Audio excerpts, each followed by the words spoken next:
नमस्कार, मी हवामान अभ्यासक अनिल राज मुलगे, राहणार मुलगे मळा, बार्शी, जिल्हा सोलापूर. दिनांक 8 जुलै. उद्या सकाळपर्यंतचा हवामान अंदाज. मित्रांनो, पॅसिफिक महासागरात एक तीव्र चक्रीवादळ तयार झाले असून ते चक्रीवादळ चीन देशाच्या किनारपट्टी भागाकडे जाण्याची शक्यता असून त्याच्या प्रभावामुळे आपल्या बंगालच्या उपसागरातील बाष्पामध्ये बरीच घट दिसून येत आहे. तसेच आज एक कमी दाबाचे क्षेत्र उत्तर प्रदेशमध्ये असून एक चक्राकार वारे गुजरात राज्यामध्ये आहे व ते उत्तर प्रदेशकडे सरकत आहे.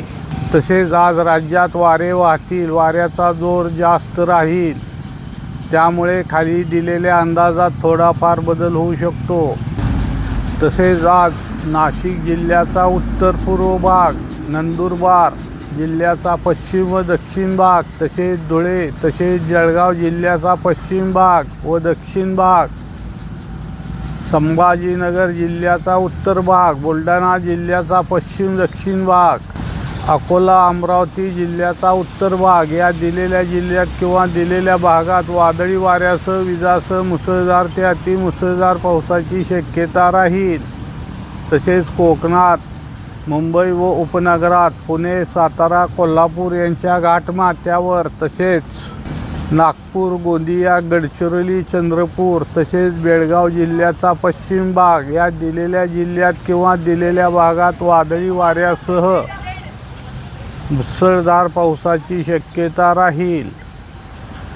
तसेच नाशिक जिल्ह्याच्या इतर भागात, कोल्हापूर, सातारा या जिल्ह्याच्या इतर भागात, सांगली जिल्ह्याचा पूर्व भाग सोडून इतर भागात, सोलापूर जिल्ह्याचा उत्तर व पश्चिम भाग, नांदेड जिल्ह्याचा उत्तर भाग व पूर्व भाग, तसेच हिंगोली, तसेच परभणी जिल्ह्याचा उत्तर भाग, तसेच वर्धा, यवतमाळ तसेच अमरावती जिल्ह्याच्या इतर भागात या दिलेल्या जिल्ह्यात किंवा दिलेल्या भागात मध्यम ते मुसळधार पावसाची शक्यता राहील.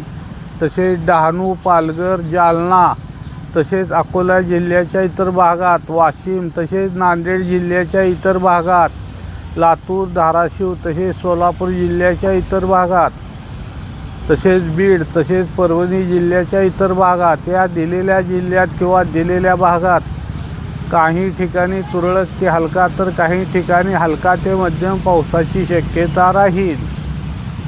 तसेच बार्शी तालुक्यात काही ठिकाणी तुरळक ते हलका तर काही ठिकाणी हलका ते मध्यम पावसाची शक्यता राहील. वाऱ्यामुळे दिलेल्या अंदाजात बदल पण होण्याची शक्यता राहील. तसेच उद्यापासून राज्यातील पाऊसमान कमी होत आहे. जर माझा हा व्हिडिओ आवडल्यास त्यास लाईक करा, सबस्क्राईब करा व इतरांना शेअर करा. धन्यवाद.